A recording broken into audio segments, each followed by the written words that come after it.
હવે વાત કરીશું ગુજરાતના પ્રથમ સીએનજી ડોગ સ્મશાન વિશે।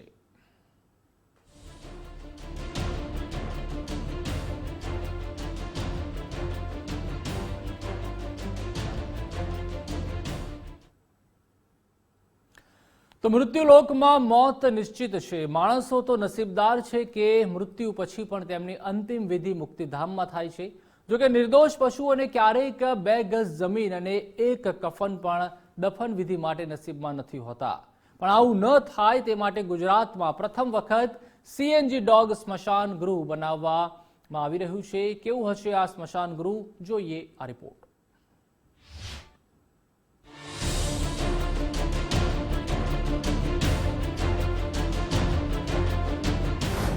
વફાદાર શ્વાનની સન્માન સાથે થશે અંતિમ વિધિ। ગુજરાતના પ્રથમ સીએનજી ડોગ સ્મશાન ગૃહમાં એક સાથે 2 ડોગની થશે અંતિમ ક્રિયા।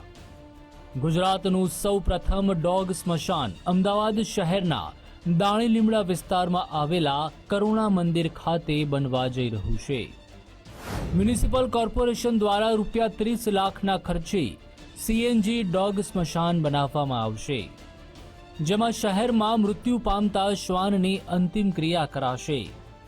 આ સ્મશાનમાં સીએનજી ભઠ્ઠી હોવાના કારણે એક સાથે 2 ડોગની અંતિમ ક્રિયા થઈ શકશે। જે નાગરિકો પોતાના મૃત પેટ ડોગના અંતિમ સંસ્કાર કરવા માંગશે તેઓ પણ અહીંયા અંતિમ સંસ્કાર કરી શકશે। તેના માટે આગામી દિવસોમાં ચાર્જ નક્કી કરવામાં આવશે। મ્યુનિસિપલ કોર્પોરેશન દ્વારા 30 લાખના ખર્ચે એનિમલ ક્રેમેટોરિયમ ખરીદવા માટેનું એક ટેન્ડર ગત અઠવાડિયે પ્રસિદ્ધ કરવામાં આવેલ છે, જેમાં 80 કિલોગ્રામ સુધીના કૂતરાઓના ડેડ બોડીની જોગવાઈ રાખવામાં આવેલ છે, જે 2 ડોગ એક સાથે અથવા મોટું ડોગ હોય તો એક સંખ્યામાં। તદુપરાંત પાલતુ પ્રાણીઓ પણ આજે આ રીતે જે પાલતુ કૂતરાઓ મરણ પામે તો એમના નિકાલ માટેની પણ આ સુવિધા મ્યુનિસિપલ કોર્પોરેશન દ્વારા પૂરી પાડવામાં આવશે।